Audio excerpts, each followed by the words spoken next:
Todo comenzó con un programa musical de 1 hora que actualmente abarca las 2 y que junto a su página web, Vinilo Valencia, se alza como un proyecto que está volcado en el apoyo y en la organización de conciertos en los que la música independiente valenciana es la protagonista.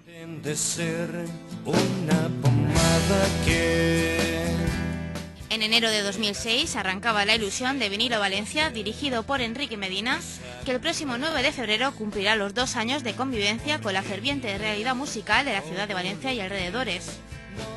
Esta celebración empezará el 9 de febrero a las 12:30 en el Pub Waimea, donde se hará el pase del documental La escena independiente vive,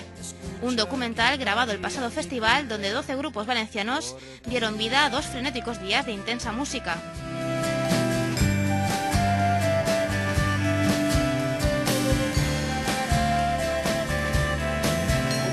Vinilo Valencia es el proyecto y la excusa perfecta para juntar bajo el techo de la Sala Guagua a las 9 de la noche 3 grandes grupos, La Habitación Roja, de Nef y Gilbertástico, un cartel que lleva la ilusión y el sueño de todos los que forman Vinilo Valencia.